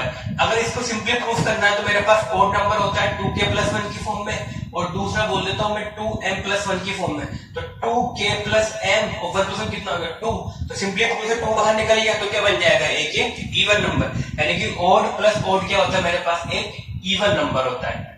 ऐसी बात करें अगर मल्टीप्लिकेशन की बात करें तो इवन इंटू इवन क्या बनेगा मेरे पास एक नया इवन बनेगा, ये भी 2k की फॉर्म में ये भी 2k की फॉर्म में, तो मल्टीप्लाई करने पे क्या आएगा 4 प्लस 2 इंटू 2, ठीक है। तो इवन इंटू इवन क्या बनेगा मेरे पास एक नया even number. Even into odd, even होता है 2k, ऑड बनता है 2k प्लस 1, ठीक है, तो 2 तो जनरली बाहर ही निकल रहा है तो क्या बन जाएगा वो एक इवन नंबर। ऐसे ऑड इंटू ऑड क्या बनेगा मेरे पास एक ऑड नंबर, क्योंकि उसमें प्लस 1 मेरे पास बच जाएगा। तो ये बेसिकली सबको याद होना चाहिए, बिल्कुल इजी है, ठीक है। अब ये बात करते हैं कुछ इरेशनल में कुछ होती है स्पेशल चीजें किस तरीके से। जैसे मेरे पास लिखा है ये रूट ए क्या है मेरे पास एक इरेशनल नंबर प्लस बी क्या क्या मैंने रेशनल, तो मुझे पता है कि इरेशनल प्लस रेशनल क्या देता है एक इरेशनल नंबर, ठीक है। वो एक इरेशनल नंबर होगा लेकिन वो कभी भी किसी स्क्वायर रूट के इक्वल नहीं होगा, ठीक है। मुझे पता है rational plus irrational is not equal to root of c, यानी कि रेशनल प्लस इरेशनल एक मेरे पास इरेशनल नंबर तो बनेगा लेकिन वो कभी किसी स्क्वायर रूट की फॉर्म में नहीं होगा। ऐसे रूट ए माइनस रूट बी जो होगा वो कभी भी रूट इरेशनल नंबर तो बनेगा बट कभी तुम उसको किसी स्क्वायर रूट की फॉर्म में नहीं लिख पाओगे, ठीक है। तो ये बात याद रखना, जैसे रूट ए रूट सी क्या मेरे पास यहाँ पे इरेशनल नंबर है एंड बी क्या मेरे पास यहाँ पे रेशनल। जैसे मैंने लिखा रूट 2, ठीक है, मैंने लिखा लेट्स सपोज रूट 2 एंड फिर लिखा मैंने प्लस 3, तो ये इरेशनल प्लस रेशनल मेरे पास एक नया इरेशनल नंबर बनेगा। लेकिन इस जो नंबर बनेगा इस इरेशनल नंबर को तुम किसी भी इरेशनल नंबर रेशनल नंबर के स्क्वायर रूट की फॉर्म में एक्सप्रेस नहीं कर पाओगे। तो ये इसके कहने का मतलब है, ठीक है, कि इरेशनल प्लस रेशनल इरेशनल तो बनेगा बट वो इरेशनल इस टाइप का नहीं होगा कि तुम उसका स्क्वायर रूट निकाल पाओ, ठीक है। अगला बात करते हैं कि अगर a प्लस रूट बी लिखा हुआ है इसी का गिवन है मुझे c प्लस रूट डी, क्या a plus root B is equal to given है मुझे c plus root D, then तुम लिख सकते हो कि a minus root B is equal to c minus root D. Simply इसको प्रूफ करना है तो तुम इसका कर सकते हो, रैशनलाइजेशन इजीली प्रूफ हो जाता है। ठीक है, वैसे पता भी होगा यहाँ 1 प्लस रूट 2, सिंपली अगर ये इक्वल गिवन है तो a minus root B is equal to c minus root D easily होगा। ठीक है, प्रूफ करना कुछ भी नहीं, इसका क्या कर दोगे रैशनलाइजेशन, तो आराम से इजीली प्रूफ हो जाएगा। ठीक, थर्ड पॉइंट के बाद फोर्थ पॉइंट लिखा हुआ है, थर्ड एंड फोर्थ लगभग सेम से है। Under root A plus B, under root of A plus root B is equal to root C plus root D, यानी कि अगर ये ऐसा लिखा हुआ है तो ये जो नंबर है, ठीक है, ये जो नंबर है मेरे पास, ये किसी ना किसी का परफेक्ट स्क्वायर बनेगा, तभी तो रूट से बाहर निकल रहा है। ये जो नंबर लिखा है मेरे पास रूट के अंदर a प्लस रूट बी, ठीक है, का अंडर रूट, ये हो रहा है root C plus root D, यानी कि ये किसी ना किसी का परफेक्ट स्क्वायर लिखा है, तभी तो ये क्या बन रहा है root C plus root D, यानी कि ये बनेगा a प्लस बी का होल स्क्वायर। ठीक है, तो a प्लस बी का होल स्क्वायर क्या बन रहा है, root C plus root D का होल स्क्वायर लिखा हुआ है। तो सिंपली अब मुझे पता है कि a प्लस बी का होल स्क्वायर हो और a माइनस बी का होल स्क्वायर हो, दोनों में डिफरेंस किस चीज का होता है, केवल 2ab का, एक में होता है प्लस 2ab, एक में होता है मेरे पास माइनस 2ab। तो यहाँ पे अगर ये माइनस बन जाएगा तो सिंपली अभी क्या बनेगा, a माइनस बी का होल स्क्वायर। ठीक है, तो ये बनेगा root C minus root D का होल स्क्वायर, तो सिंपली ये माइनस बाहर निकल जाएगा। ठीक है, तो सिंपली इसमें यही चीज होती है कि अगर ये प्लस लिखा है तो प्लस, और माइनस लिखा है तो ये, अगर ये लिखा हुआ है कि root of a plus root B is equal to root C plus root D, तो तुम डायरेक्टली लिख सकते हो कि under root of a minus root B is equal to root C minus root D. ठीक है, ये बात सबको क्लियर है किस तरीके से, सिंपली ये a plus B whole square बनेगा, ये a माइनस बी का होल स्क्वायर बनेगा। अगला लिखा है अगर a plus minus root B is equal to 0, यानी कि अगर मेरे पास लिखा हुआ है कि a plus root B is equal to 0 और लिखा हुआ है a minus root B is equal to 0, अगर ऐसा कुछ लिखा हुआ है, देखो रैशनल प्लस इरेशनल क्या बनता है मेरे पास, एक नया इरेशनल नंबर बनता है। अगर इन दोनों का सम क्या बन रहा है, जीरो जीरो बन रहा है ना, यानी कि जीरो मेरे पास क्या होता है, रैशनल, जीरो होता है मेरे पास रैशनल, जबकि आउटपुट में क्या होना चाहिए मेरे पास, इरेशनल। तो वो कब पॉसिबल आएगा, जब दोनों नंबर क्या हो जाए मेरे पास जीरो।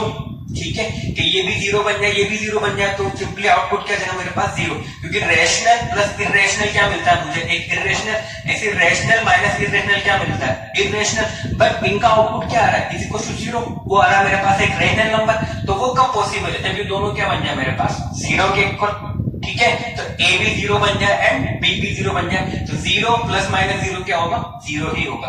ठीक है, उसके बाद लिखा हुआ सिक्स्थ एंड लास्ट पॉइंट कि a plus root B is equal to root C plus root D.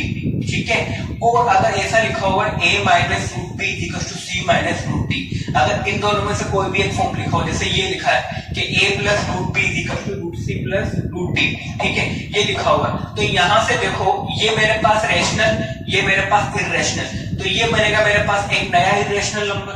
ठीक है, ऐसे ये भी मेरे पास रैशनल, ये मेरे पास इरेशनल, तो ऐड करने पे ये बनेगा मेरे पास एक नया इरेशनल नंबर, ये भी इरेशनल नंबर, ये भी इरेशनल नंबर, और दोनों इरेशनल नंबर क्या मेरे पास इक्वल है। ठीक है, तो वो कब पॉसिबल होगा, देखो जब इनके जो रेशनल पार्ट है वो इक्वल हो जाए, यानी कि a is equal to c, और इनको जो इरेशनल पार्ट है b एंड d वो भी क्या हो जाए इक्वल, तभी ये पॉसिबल हो पाएगा, क्योंकि इन दोनों का आउटपुट में क्या बनना है मेरे पास, एक इरेशनल नंबर बनना, और इरेशनल नंबर मुझे पता है कि क्या होता है, non terminating and non repeating, यानी कि ये अगर मेरे पास बना है 1.0102567 इससे चल रहा है, तो ये नंबर भी कुछ ऐसा बनेगा। ठीक है, बट इसको मुझे क्या लिखना है, रैशनल प्लस इरेशनल के फॉर्म में, तो वो यही बनेगा, क्योंकि अंडर रूट तो आएगा ना दोनों में, इसमें भी चाहिए मुझे, इसमें भी चाहिए। ठीक है, तो यहाँ पर अगर a plus root B is equal to लिखा c प्लस रूट डी, तो और ऐसे लिखा अगर a minus root b is equal to c minus root D, तो ये कब पॉसिबल है, a is equal to c, यानी कि दोनों के रेशनल पार्ट इक्वल हो जाए और दोनों के इरेशनल पार्ट इक्वल हो, तभी ये चीज पॉसिबल होती है। ठीक है, तो ये मेरे ख्याल सबको क्लियर होगा, इनके प्रूफ कोई बड़ी बात नहीं है, इजीली प्रूफ कर सकते हैं। ठीक है, तो कुछ इंपॉर्टेंट बातें हैं जो काम आती है, बेसिकली बहुत सारे क्वेश्चंस में ये काम आता है। ठीक है, मुझे कोई क्वेश्चन प्रूफ करना होता है तो वहां पे ये चीज लग जाता है, जैसे यहाँ पे स्क्वायर रूट लिखा, अगर इसके लिख दूं a प्लस बी के पावर 1/3 इज इक्वल टू 0, तो ये भी वही बात है, यहाँ रूट भी लिखा है, ये क्या मेरे पास इरेशनल। ठीक है, तो यहाँ पे क्या कंडीशन बनेगी, a भी 0 एंड b भी 0 इसी रिजल्ट के अकॉर्डिंग, क्योंकि ये भी तो बनेगा इरेशनल नंबर, वो भी 0, तो यानी कि a 0 और b भी 0। ठीक है, तो ये बहुत सी बार क्वेश्चन पे काम आता है, किस तरीके से क्वेश्चन कराऊंगा मैं इस पे। ठीक, तो ये सबको याद रखना होता है। चलो अब आगे बात करते हैं क्वेश्चंस की। अब करते हैं नेक्स्ट क्वेश्चन की। तो मेरे पास क्वेश्चन नंबर फर्स्ट है, if n is any positive integer then prove that n plus 1 plus n minus 1 is an irrational number। तो मुझे प्रूफ करना है कि n अगर मेरे पास कोई एक पॉजिटिव इंटीजर है तो under root of n plus 1 plus under root of n minus 1 is an irrational number। ये मुझे प्रूफ करना है। ठीक है, जैसे लेट्स सपोज अगर n बनता है मेरे पास 2, ठीक है, तो ये बनेगा मेरे पास अंडर रूट 3 एंड ये बनेगा मेरे पास अंडर रूट 1। ठीक है, जैसे अगर मैंने n को लेट सपोज पुट किया 2, इसको थोड़ा समझो प्रैक्टिकली। इसका मतलब क्या है कि n क्या मेरे पास n ही पॉजिटिव इंटीजर, तो मैंने पॉजिटिव इंटीजर लिया 2, तो 2 पुट करने पे n प्लस 1 बनेगा मेरे पास under root 3 and n minus 1 बनेगा मेरे पास अंडर रूट 1, तो ये बनेगा रूट 3 प्लस रूट 1। ठीक है, तो यहाँ पर देखो ये क्या बन गया मेरे पास रेशनल, जबकि इनमें से एक क्या बना मेरे पास इरेशनल, तो रेशनल प्लस इरेशनल क्या बनेगा इरेशनल। ऐसे अगर मैं n को पुट किया लेट सपोज 3, तो 3 पुट करने पे ये बनेगा n प्लस 1 4 और ये बनेगा मेरे पास 2, अंडर रूट 4 कितना होगा 2, ये हो जाएगा रूट 2। तो अभी भी रेशनल प्लस इरेशनल क्या बनेगा मेरे पास इरेशनल, तो अभी भी ये क्या मेरे पास एक इरेशनल नंबर। ऐसे में अगर n को 4 पुट कर दूं, ठीक है, तो 4 पुट करने पे ये बनेगा मेरे पास n प्लस 1 5, ये बनेगा मेरे पास 4 पुट करने पे 3। तो अभी मेरे पास दोनों क्या है इरेशनल, तो इरेशनल प्लस इरेशनल क्या बनेगा एक नया इरेशनल, तो ये भी अभी क्या है मेरे पास इरेशनल। तो मुझे ये प्रूफ करना है कि n अगर मेरे पास कोई भी पॉजिटिव इंटीजर हो तो ये हमेशा क्या बनेगा मेरे पास एक इरेशनल नंबर बनेगा। ठीक है, तो यहाँ देखो किस तरीके से करते हैं, हमारे वो स्टेप्स रहेंगे। सबसे पहले इसको क्या बोल देंगे कि एक मेरे पास इरेशनल नंबर है जो हमारे पास प्रोसेस होता है करने के लिए। ठीक है, let under root of n plus 1 plus under root of n minus 1 is a rational number. ठीक है, तो ये मैंने क्या बोला, ये मेरे पास क्या है रैशनल नंबर है। अगर ये रैशनल नंबर है तो under root of n plus 1 plus under root of n minus 1 को लिख सकता हूं मैं p बाय q की फॉर्म में, क्योंकि रैशनल नंबर की मेरे पास डेफिनेशन क्या होती है p बाय q। तो यहां लिखेंगे p q belongs to integer and q is not equal to 0। ठीक है, ये होता है मेरे पास रैशनल, क्या अगर ये रैशनल नंबर है इसको क्या लिख पाऊंगा मैं p बाय q की फॉर्म में। ठीक है, तो ये हो गया मेरे पास। अब सिंपली मैं वही प्रोसेस लगाऊंगा कि यहाँ पर जैसे हमने रूट 2 का इस नंबर प्रूव किया था, p बाय q की फॉर्म में बोला था, फिर इसकी स्क्वायरिंग करी थी, फिर हमने देखा था p और q में कोई एक कॉमन फैक्टर रह जाता है। ऐसे यहाँ पे कुछ हम ऐसे प्रूव करना चाहेंगे कि जो रैशनल नंबर की प्रॉपर्टीज है, जो भी मेरे पास प्रॉपर्टीज है, वो ये कोई एक सेटिस्फाइड ना करता है। अगर सेटिस्फाइड नहीं करता है तो क्या बन जाएगा ये इरेशनल, क्योंकि अगर इसको मैंने रैशनल नंबर बोला है तो रैशनल नंबर की मेरे पास जितनी प्रॉपर्टीज होती हैं, क्लोजर हुआ, जो भी है मेरे पास, तो उनको सेटिस्फाइड करना चाहिए। अगर सेटिस्फाइड नहीं करता है तो क्या बन जाएगा मेरे पास ये कि इरेशनल नंबर। तो मुझे पता है कि under root n plus 1 plus under root कितना p बाय q, तो इसका अगर मैं रेसिप्रोकल कर दूंगा, ये बोल दी मैंने इक्वेशन नंबर 1, तो रेसिप्रोकल करके मेरे पास बनेगा 1 upon under root of n plus 1 minus under root of n minus 1 is equal to क्या हो जाएगा इसका रेसिप्रोकल q अपॉन p। ठीक है, ये बन जाएगा मेरे पास q अपॉन p। अब देखो आगे अगर बात करें, ठीक है, तो इक्वेशन 2 इस तरीके से, अब दोनों का अगर इसका मैं कर दूं रेशनलाइजेशन इक्वेशन नंबर 2 का, तो किससे मल्टीप्लाई करूंगा प्लस से, तो ऊपर मेरे पास प्लस से बनेगा, ये हो जाएगा मेरे पास अंडर रूट, ये प्लस आएगा under root n plus 1 minus under root n minus 1, नीचे मल्टीप्लाई करूं तो क्या लगेगा a plus b, a minus b, तो a plus b minus b क्या होता है a square minus b square, तो n plus 1 minus of n minus 1, तो सिंपली क्या बन जाएगा नीचे 2 इज इक्वल टू जो मेरे पास q बाय p। ठीक है, तो यहां से अगर मैं under root of n plus 1 minus under root of n minus 1 निकालूंगा तो बनेगा 2q प्लस p। ये क्या है मेरे पास इक्वेशन नंबर 2। ठीक है, तो मेरे ख्याल दोनों इक्वेशन सबको क्लियर होगी। सबसे पहले मैंने under root n plus 1 plus under root n minus 1 को क्या बोला p अपॉन q, और इसका मैंने क्या किया रेसिप्रोकल, तो 1 upon under root n plus 1 बनेगा प्लस n माइनस 1 कितना हो गया q अपॉन p, इसका रेसिप्रोकल, फिर इसका क्या मैंने रेशनलाइजेशन यानी कि माइनस से ऊपर नीचे मल्टीप्लाई किया, तो नीचे बनेगा a plus b, a minus b, तो हो जाएगा a square minus b square, यानी कि n plus 1 minus n minus 1, तो n तो कैंसिल, नीचे क्या बचेगा 2, तो under root n minus one minus n minus one क्या है मेरे पास 2q/p। ठीक है, ये सबको क्लियर हो यहाँ तक। अब देखो, अब यहाँ पे आगे मुझे सॉल्व करना है, तो मैं अगर इक्वेशन 1 + 2 करूं, ठीक है, यहाँ पर सबके मन में डाउट आ रहा होगा सर यहाँ पे आपने ये गिवन था, इसका रेसिप्रोकल करके ये निकाला, इससे अच्छा मुझे इसको इरेशनल प्रूफ करना था। तो सिंपली जैसे हम करते जा रहे थे, इससे पहले हमने root p plus root q वाला भी क्वेश्चन किया था, तो डायरेक्टली वहां पे स्क्वायरिंग कर दी थी, तो यहाँ पे स्क्वायरिंग करके क्यों नहीं किया? स्क्वायरिंग कर दो, सिंपली ab इसका स्क्वायर रूट हट जाएगा, इसका हट जाएगा, 2ab में एक स्क्वायर रूट आएगा, सबको इधर भेज देंगे तो वो बनेगा मेरे पास इरेशनल। ठीक है, बट वो जो बनेगा मेरे पास अंडर रूट के अंदर 2 टाइम्स ऑफ वो बन जाएगा n² - 1। ये मुझे पता नहीं है ना कि इरेशनल है या रेशनल है, हो सकता है रूट से बाहर निकल जाए, क्योंकि n मेरे पास है, कोई भी पॉजिटिव इंटीजर है। ठीक है, तो ये बात याद रखना कि हम डायरेक्टली यहां से प्रूफ नहीं कर सकते, क्योंकि रूट के अंदर अगर लेट सपोज रूट के अंदर ये बन जाए मेरे पास 6 इरेशनल है, अगर इसी रूट के अंदर बन जाए मेरे पास 9 तो क्या बनेगा? ये रेशनल। ठीक है, इसलिए यहाँ पे इस तरीके से प्रूफ नहीं कर सकते। ठीक, तो यहाँ बना मेरे पास इक्वेशन 1 और 2 आ गई, तो अब मैं कर रहा हूं इक्वेशन 1 + 2। तो जैसे भी इक्वेशन 1 + 2 करूंगा तो प्लस एंड माइनस कैंसिल, तो वो बनेगा मेरे पास 2 times of under root n + 1 is equal to हो जाएगा p/q प्लस 2q/p। ठीक है, तो यहाँ पे एल्शियम आएगा मेरे पास pq, तो वो बनेगा p² ही हो जाएगा 2q², तो ये हो जाएगा सिंपली हो जाएगा मेरे पास p² प्लस 2q², और इस 2 को भी नीचे लेके आ जाए तो ये बन जाएगा मेरे पास 2pq, ये हो जाएगा मेरे पास अंडर रूट n + 1। ठीक है, तो ये इक्वेशन नंबर 3। ठीक, अब ऐसे अगर मैं इक्वेशन 1 - 2 कर दूं, ठीक है, 1 - 2, तो ये पार्ट कैंसिल, प्लस ये क्या बन जाएगा प्लस, तो 1 - 2 करने पर अगर मैं करता हूं इक्वेशन 1 - 2, तो 1 - 2 करने मेरे पास बनेगा 2 under root of n - 1 is equal to p/q minus 2q/p। तो सिंपली वही बनेगा ये p² माइनस 2q²/2pq, और इधर से आएगा under root of n - 1, equation number 4। ठीक है, यहां से वो क्लियर होगा। सिंपली क्या स्टेप करें हमने, इसको बोला रेशनल p/q की फॉर्म में, इसका लिया रेसिप्रोकल, तो यहां से ये चीज बनी मेरे पास रेशनल करने के बाद।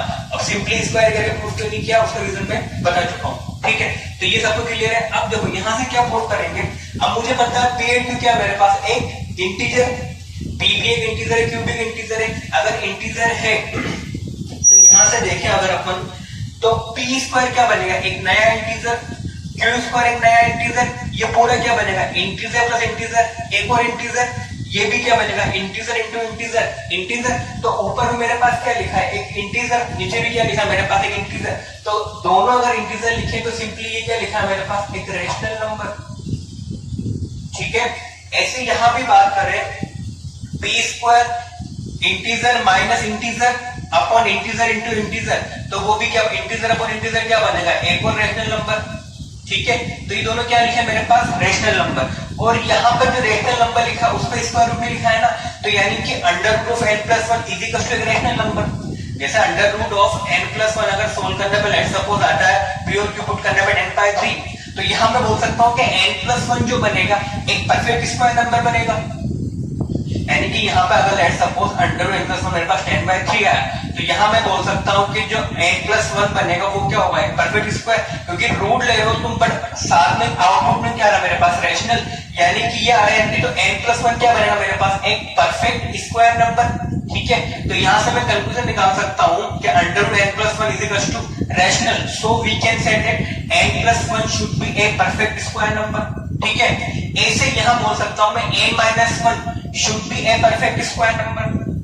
ठीक है, यानी कि यहां से बोल सकता हूं n + 1 and n - 1, so here n + 1 and n - 1 should be a perfect square। ठीक है, क्योंकि अगर परफेक्ट स्क्वायर होंगे तभी तो अंडर रूट से बाहर निकल के क्या बनाएंगे एक रेशनल नंबर, जैसे अंडर रूट 6 है परफेक्ट स्क्वायर नहीं है तो इरेशनल बोलेंगे। अगर इसकी जगह 9 हो जाए, 9 क्या मेरे पास एक परफेक्ट स्क्वायर, तो रूट से बाहर निकल के क्या बन जाएगा रेशनल।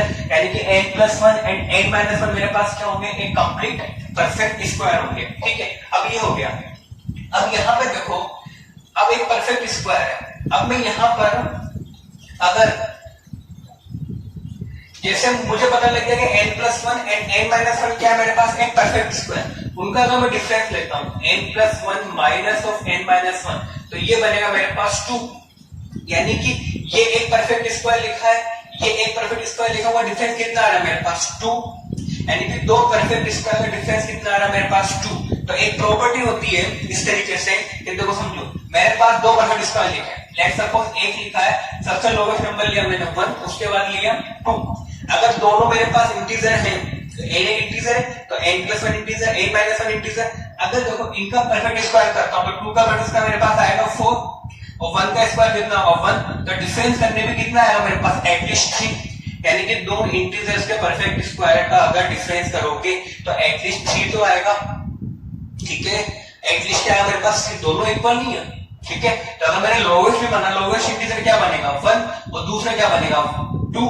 तो इनके परफेक्ट स्क्वायर कितने बनेंगे 4 माइनस 1। अगर दो परफेक्ट स्क्वायर का डिफरेंस करोगे एटलीस्ट तो कितना आएगा 3। बट यहाँ पे मेरे पास दो परफेक्ट स्क्वायर का डिफरेंस कितना आ रहा है 2, जो कि पॉसिबल नहीं है। ठीक है, वापिस से देख लो, यहां मैंने देखा √n+1 क्या बन रहा है, एक रैशनल, √n-1 क्या बन रहा है, रैशनल नंबर। यानी कि अंडर रूट जो है वो बाहर सोलोगे क्या बन रहा है, एक रैशनल नंबर। यानी कि जो अंडर रूट के अंदर क्वांटिटी लिखी वो क्या होगी मेरे पास, एक परफेक्ट स्क्वायर। यानी कि n+1 एंड n-1 क्या होंगे मेरे पास, एक परफेक्ट स्क्वायर नंबर होंगे। तभी तो सोलोगे क्या बन रहे हैं, वो रैशनल नंबर बन रहे हैं। अब इनका मैंने डिफरेंस किया, तो डिफरेंस करके मेरे पास मिला 2। यानी कि दो परफेक्ट स्क्वायर का डिफरेंस करना मेरे पास कितना आ रहा है 2। अब जबकि एटलीस्ट अगर मैं मिनिमम वैल्यूज भी लेता हूं, पॉजिटिव लेके चलने पड़ेगा तो स्क्वायर दोनों पॉजिटिव हो जाएंगे। तो लोवेस्ट नंबर बनेगा मेरे पास 1 एंड 2। ठीक है, तो यहां पर मेरे पास बनेंगे 1 एंड 2 क्योंकि मेरे पास n क्या पॉजिटिव इंटीजर। ठीक है, तो अगर मैं कोई भी डिफरेंस लेता हूं 1 एंड 2, तो लोअर डिफरेंस कितना आएगा मेरे पास 2 का स्क्वायर 4 1 का स्क्वायर 1, तो लोअर डिफरेंस कितना आएगा मेरे पास 3। यानी कि दो परफेक्ट स्क्वायर का डिफरेंस एटलीस्ट कितना आना चाहिए 3। बट यहाँ कितना आ रहा है 2, जो कि गलत है। तो यहाँ पे क्या मिल गया मुझे, एक कॉन्ट्रडिक्शन। ठीक है, कि दो परफेक्ट स्क्वायर रैशनल नंबर्स का डिफरेंस आना चाहिए मेरे पास एटलीस्ट 3, बट यहाँ कितना आ रहा है 2। तो यानी कि यहाँ पे क्या मिल गया मुझे, कॉन्ट्रडिक्शन। यानी कि ये दोनों नंबर्स मेरे पास रैशनल नहीं हो सकते। तो ये दोनों क्या बनेंगे मेरे पास, इररेशनल नंबर। ठीक है, सबको क्लियर होगा। तो यहाँ लिख सकता हूं मैं हियर, ठीक है, वो मैं लिख सकता हूं n+1 एंड n-1 क्या should be a perfect square which is difference कितना है 2, which is not possible because difference of two perfect square, difference of two perfect square is at least 3। ठीक है, क्योंकि दो परफेक्ट स्क्वायर का difference मेरे पास कितना आता है मिनिमम 3, बट यहाँ पे क्या आ रहा है 2। सो √n+1 plus √n-1 can not be rational. ठीक है, अगर रैशनल नहीं बनेगा तो क्या बनेगा, इररेशनल। सो √n+1 n-1 क्या बनेगा मेरे पास, एक इररेशनल नंबर बनेगा। तो यही मुझे क्या करना था, प्रूफ करना था। प्रूफ हुआ इजीली। ठीक है, दोबारा देखो, सबसे पहले मैंने क्या बोला, इसको रैशनल p/q की फॉर्म में, तो वहां से रेसिप्रोकल करके मैंने एक और इक्वेशन बनाई। दोनों इक्वेशन को ऐड करने पर √n+1 निकाला, डिफरेंस करने पर √n-1 निकाला। ठीक है, ये मेरे पास रैशनल है, ये भी मेरे पास रैशनल है। तो एक अंडर रूट का आउटपुट क्या आ रहा है, रैशनल, यानी कि वो क्या बनेगा मेरे पास परफेक्ट स्क्वायर। फिर मैंने दोनों का डिफरेंस लिया, डिफरेंस लेने पे 2 आया। मुझे पता है तो परफेक्ट स्क्वायर का डिफरेंस जो होता है एटलीस्ट कितना आता है 3, बट यहाँ डिफरेंस कितना आ रहा है मेरे पास 2, जो कि पॉसिबल नहीं है। अगर पॉसिबल नहीं है यानी कि जो मैंने माना वो क्या है, गलत है। यानी कि अगर मैंने बोला रैशनल तो रैशनल नंबर नहीं है, तो क्या बनेंगे मेरे पास, ये इररेशनल नंबर। ठीक है, ये सबको क्लियर होगा। अब बात करते हैं सेकंड क्वेश्चन। सेकंड क्वेश्चन देखो, ये भी कुछ इस टाइप का क्वेश्चन है, बट इसमें कुछ अलग कॉन्सेप्ट है।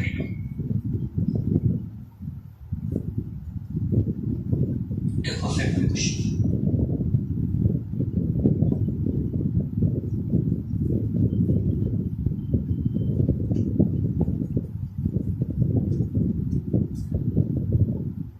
सेकंड क्वेश्चन लिखा है मेरे पास, if a, b, c are rational numbers then such that, first point लिखा है n is not a perfect cube, a rational number, यानी कि जो n है वो एक परफेक्ट क्यूब नहीं है।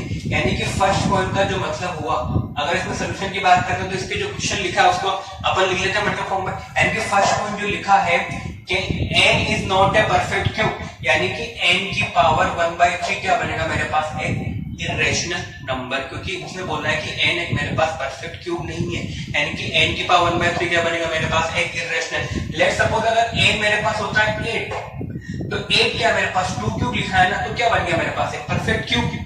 अगर 8 बनता है मेरे पास 7, तो 7 एक परफेक्ट क्यूब नहीं है। तो वही क्यों कहना चाह रहा है कि n की पावर 1/3 जो बनेगा वो बनेगा मेरे पास एक इरेशनल नंबर, वो रैशनल नहीं बनेगा।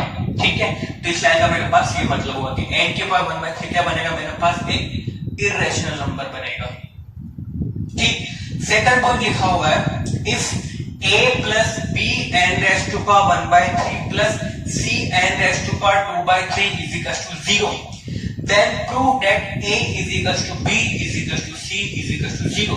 तो अगर n एक मेरे पास परफेक्ट क्यूब नहीं है तो मुझे ये प्रूफ करना है कि अगर ये इक्वेशन फुलफिल होती है, क्या a plus b n raised to power 1/3 plus c n raised to power 2/3 is equals to 0 लिखा है, तो ये पॉसिबल होगा जब a b c तीनों क्या बन जाए मेरे पास, 0 बन जाए, तभी ये चीज मेरे पास पॉसिबल होगी।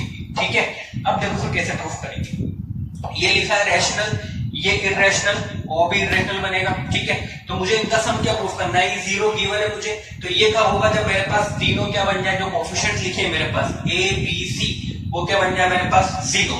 ठीक है, अब इसको प्रूफ करने के लिए क्या करेंगे, इसके मेथड तो हो सकते हैं दो, बट एक मेथड देखो। अब जैसे मेरे पास लिखा हुआ है a plus b n raised to power 1/3 c n raised to power 2/3 is equals to 0, ये मुझे गिवन है। ठीक है, अब इससे पहले जब मैं तुमको एक नोट लिखाया था कि अगर ऐसा लिखा है under root plus a plus root b is equals to 0, तो हमने देखा था a भी 0 b भी 0। ठीक है, अगर इसके लिए लिखा होता है a प्लस b की पावर 1/3 is equals to 0, तब भी हम यही बोलते क्योंकि रैशनल प्लस इरेशनल क्या बनता है, इरेशनल, बट यहाँ पे क्या आ रहा है 0। तो कब पॉसिबल है, जब दोनों क्या हो जाए, 0 हो जाए। ठीक है, तो यहाँ पे अगर मैं देखो, यहाँ पे मेरे पास ये भी इरेशनल है, बोला हुआ है, ये भी मेरे पास इरेशनल, बट यहाँ मेरे पास दो इरेशनल है ना, तो डायरेक्टली मैं यहाँ से ऐसे नहीं कर सकता कि ये भी इरेशनल बनेगा, यहाँ पे सिंपली एक इरेशनल होना चाहिए ना, तो डायरेक्टली तुम ऐसे नहीं बोल सकते कि a is equals to b is equals to c is equals to 0। यानी कि मेरा एम ये है कि मुझे जो मेरे पास यहाँ पे दो इरेशनल नंबर्स लिखे हैं, इनको मैं किसी एक इरेशनल की फॉर्म में लेके आ जाऊं, या तो n की पावर 1/3 की फॉर्म में लेके आ जाऊं या n की पावर 2/3 की फॉर्म में लेके आ जाऊं। अगर वो फॉर्म में लेके आता हूं, इस फॉर्म में अगर मैं लेके आ जाता हूं, फिर इक्वल टू 0 बनता है, डायरेक्टली बोल सकता हूं कि a is equals to 0 and b is equals to 0, but अभी इस कंडीशन में नहीं बोल सकते। ठीक है, तो अब ये करने के लिए, अब यानी कि मुझे इसका यूज करके दो इक्वेशन बनानी पड़ेगी। किस तरीके से, देखो, तो अगर मैं लेट्स सपोज इसको मैं मल्टीप्लाई करूं, जैसे मैं अगर n की पावर 2/3 कैलकुलेट करना चाहता हूं, मेरा एम है कि ये रैशनल प्लस इरेशनल के फॉर्म में बन जाए, तो किसी एक n की पावर क्या करना है मुझे, एलिमिनेट। तो मैं लेट्स सपोज बोल देता हूं कि n की पावर 2/3 को मुझे एलिमिनेट करना है। ठीक है, अब n की पावर 2/3 को एलिमिनेट करना है तो इसको 2/3 बनना पड़ेगा। ठीक है, इसको 2/3 बनना पड़ेगा, सिंपली हमने लिख दिया इक्वेशन में 2 वेरिएबल कोएफिशिएंट्स एलिमिनेट करने के लिए। ठीक है, तो वही प्रोसेस लगाते हैं, तो मुझे n के पावर 2/3 एलिमिनेट करना है, तो 2/3 बनेगा कहां से, यहां से, जब इसको वापस से किससे मल्टीप्लाई करूं, 1/3 से, और 1/3 यहां कोएफिशिएंट क्या मेरे पास b, यहां पे क्या मेरे पास कोएफिशिएंट c, सबसे पहले इसको किससे मल्टीप्लाई करते हैं, b से। तो इक्वेशन 1 अगर बोल देता हूं मैं, तो इक्वेशन 1 को मैं मल्टीप्लाई कर रहा हूं b से, तो b से मल्टीप्लाई करने बनेगा ab plus b square n की पावर 1/3 प्लस बनेगा bc की पावर n की पावर 2/3 इक्वल्स टू 0। एम समझ में आया, मुझे n की पावर 2/3 को एलिमिनेट करना है। अब देखो यहाँ बना मेरे पास bc की पावर n/2/3। ठीक है, अब इसको मुझे क्या बनाना है, bc की पावर n/2/3। तो सबसे पहले अगर मैं वापस से इक्वेशन 1 को मल्टीप्लाई कर दूं, किससे, 2/3 से बनाना है, किससे मल्टीप्लाई कर दूं, 1/3 से, 1/3 से 1/3 कितना हो जाएगा, 2/3। तो इक्वेशन 1 को वापस से मल्टीप्लाई कर रहा हूं मैं इनटू n की पावर 1/3 से। ठीक है, तो वापस से मल्टीप्लाई करके बनेगा मेरे पास ये हो जाएगा a इंटू एन की पावर 1/3 प्लस b, वो बन जाएगा मेरे पास 2/3, ठीक है। और 2/3 प्लस 1/3 कितना होगा 3, तो सिंपली वो क्या बन जाएगा मेरे पास n इज इक्वल टू क्या हो जाएगा 0, 2/3 प्लस 1/3, बेस अगर से मतलब पावर ऐड होंगी ना तो कितना बन जाएगा मेरे पास c की पावर 1, ठीक है। ये हो गया। अब मुझे क्या बनाना है bc, यानी कि यहाँ पे क्या मेरे पास b आ रहा है, तो सिंपली इसको किससे मल्टीप्लाई कर दें वापस c से, पूरी इक्वेशन को, तो c से मल्टीप्लाई करने बनेगा ac n की पावर 1/3 प्लस bc की पावर bc इंटू n की पावर 2/3 प्लस ये हो जाएगा c square into n is equal to 0।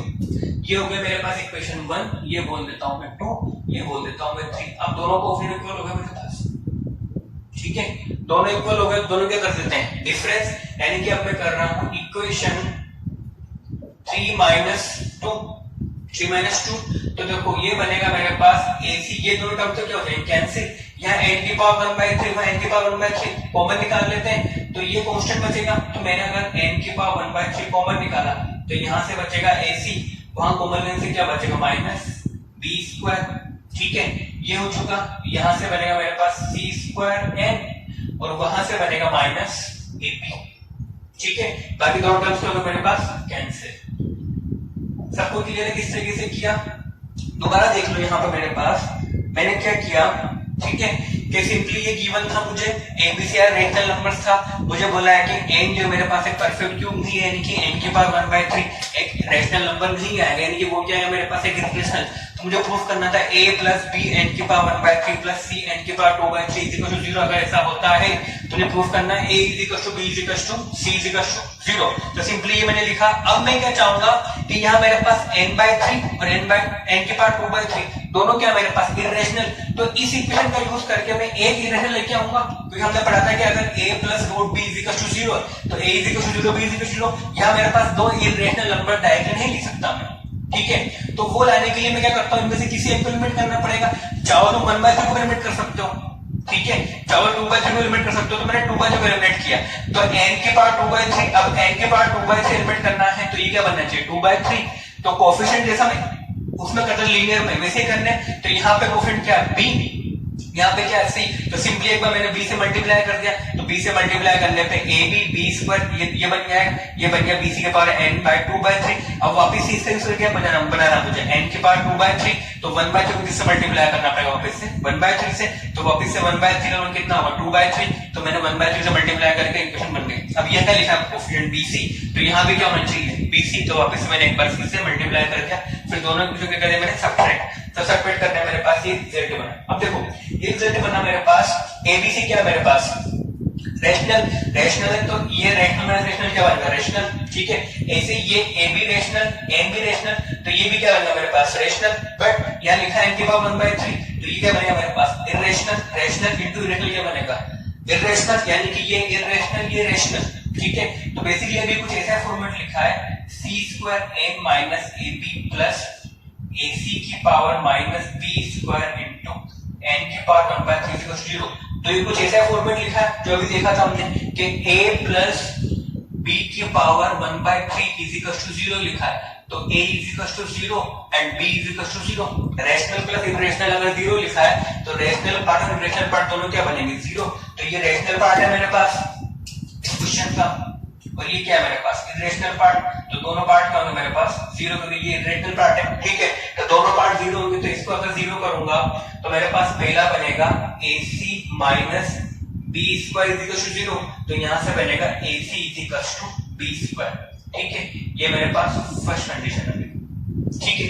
Second इसको 0 करेंगे तो बनेगा c² n minus ab is equal to 0, तो यहां से बनेगा मेरे पास c² n is equal to ab, ठीक है। अब मुझे n को क्या करना पड़ेगा एलिमिनेट, या फिर देखते हैं आगे, ठीक है। ये हो गया मेरे पास। अब आगे बढ़ते हैं, तो इस क्वेश्चन को अगर रफ कर देता हूं मैं, अब ये काम नहीं है तो आगे प्रूफ करना है मुझे, ठीक है। तो ये अगर लिखा है मेरे पास c² n, इसको ले लेता हूं ध्यान में, तो ये लिखा है मेरे पास c² n is equal to ab। अब यहाँ b² कितना गिवन है मुझे ac, तो b² पुट करने के लिए इसकी स्क्वायरिंग करनी पड़ेगी, इसकी स्क्वायरिंग करने से क्या बनेगा c की power 4 n square is equals to a square b square. तो यूजिंग इक्वेशन 1 में 1 2 3, तो हम 3 तक बोल सकते हैं, इसको 4 बोल देते हैं, ठीक है। तो यूजिंग इक्वेशन 4 का पुट कर दें, बनेगा c की power 4 n square is equals to a square, b square किसके इक्वल है, ac के इक्वल। तो यहां से मैंने ac पुट कर दिया, तो c की पावर 4 n स्क्वायर माइनस ये बन जाएगा a cube c is equals to 0, ठीक है। दिखा चुका था मैं, कभी भी जैसे ये c कैंसिल मत कर देना, अगर कैंसिल करते हो तो मैं एक सोल्यूशन गायब कर देता हूँ, ठीक है। मैं 2-3 बार बता चुका, फिर भी ये गलती करता हूँ, ठीक है। तो मैंने कहा था कॉमन लेके सोल्व कर दो, यहाँ से मैं c कॉमन निकालूंगा, तो c कॉमन से बनेगा मेरे पास c cube n square minus a cube is equals to क्या 0। अब दो नंबर्स का मल्टीप्लिकेशन 0, यानी कि या तो ये 0 या फिर ये 0। तो यहाँ से मेरे पास एक केस तो बनेगा, पहला केस बनेगा c इज इक्वल्स टू 0, ठीक है। और दूसरा केस बनेगा मेरे पास जो दूसरा फैक्टर लिखा है वो 0, यानी कि c cube n square is equals to a cube, ये 0 बनेगा। अब यहां से अगर मैं n स्क्वायर निकालूं तो वो बनेगा मेरे पास a cube upon c cube, ठीक है।